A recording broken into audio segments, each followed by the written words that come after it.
Well, President Donald Trump has opened his State of the Union address with a message that the United States was back, bigger, better, richer, and stronger than ever before. In a speech to a joint sitting of Congress, Trump faced some heckling from the opposition benches with barbs from exchanged in real time. And Trump has been speaking for almost 90 minutes now and is still going. But for an update, let's speak to our US Correspondent Sherwin Bryce-Pease, who's monitoring the speech for us. Sherwin, good morning. With those live visuals of President Trump still delivering that State of the Union address, what has stood out for you so far? You know, is this campaign rally-style speech, or is this a government address in the making? Well, the first thing that stands out, Sakina, is the fact that the president is still speaking. This speech normally wraps up about 15 minutes ago, and he is still going, but he prefaced it yesterday by saying it's going to be a long speech because they have a lot to say, and boy, oh boy, is he living up to that expectation. Look, the president's goal here tonight is to really set the agenda for the next year, particularly in the context, Sakina, that this is an election year. Both houses of Congress are up for grabs, and that is certainly that moment, that pressure, that political electoral pressure is felt in the room. And so you see the very positive posture that President Trump is putting forward. We are back better, richer, stronger than ever before. He says that this is the golden age of America. But you also talked about the raucous heckling we've been privy to in terms of this address. Al Green, the congressman from Texas that was ejected in last year's State of the Union, if you recall, there was a gentleman standing in one of the pews with his stick before he got ejected, heckling the president. This year, Sakina, he held up a piece of paper that read, "Black people aren't apes."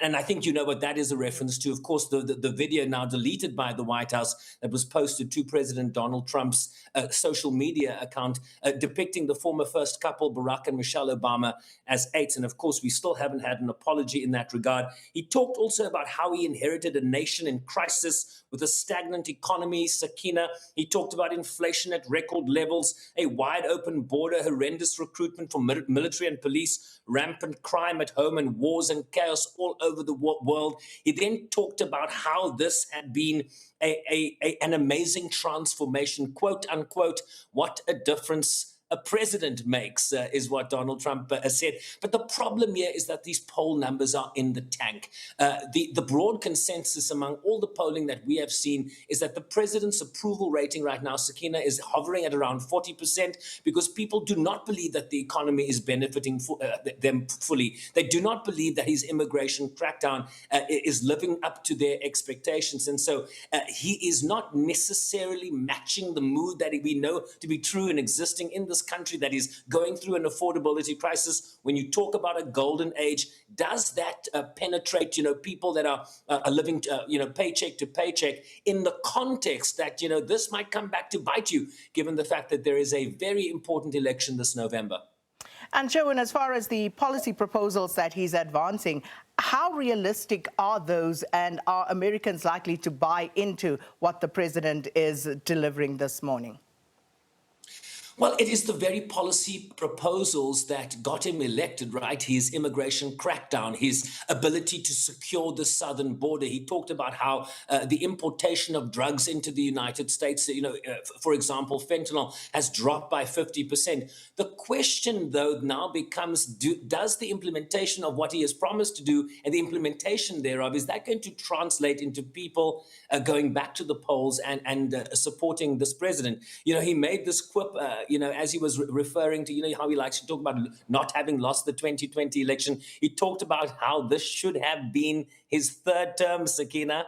Of course, there are term limits in the United States. You can only serve 2 terms max. He talked about how this should have been his third term, a reference to the election that he lost in 2020, which he still has not acknowledged. And then he also talked about how strange things happen. So, trying to sort of irritate the Democrats. But there was also one point, Sakila, that really stood out for me. He asked this question to both the Democrats and Republicans in the House. He said, The first duty of the American government is to protect American citizens, not illegal aliens. And he wanted everybody in the House to stand up and agree with that sentiment.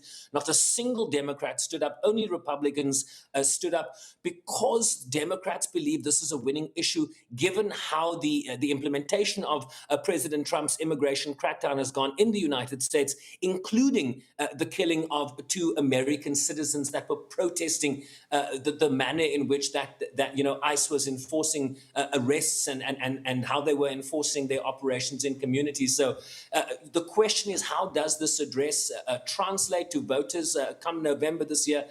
These are things that we'll have to read into the tea leaves in the days and weeks ahead.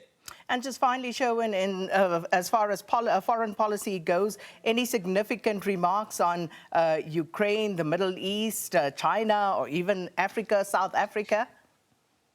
That is a very good question, but I believe it has been in the latter part of his address. I was looking at the closed captioning on my television because I had to come on here, and he did talk about Iran. There is a big question about whether there will be military strikes, given the armada, the military armada that the United States has built up in the Middle East right now. But of course, key engagements, negotiations between a top delegation from the United States and Iran due to happen in Geneva on Thursday, and that will be able to be, post that meeting, we'll be able to better choreograph where we go from here. But the inclination, it would seem, given the build-up of military forces in the Middle East, is that we are heading in a direction. The question is, what kind of deal can be struck between the Iranian foreign ministry in terms of its nuclear program and the Trump administration? The sense we're getting is that Donald Trump wants the Iranians not to enrich uranium. They believe this is their sovereign right. The question is, where will the two parties find themselves in that regard? Look, we're looking for some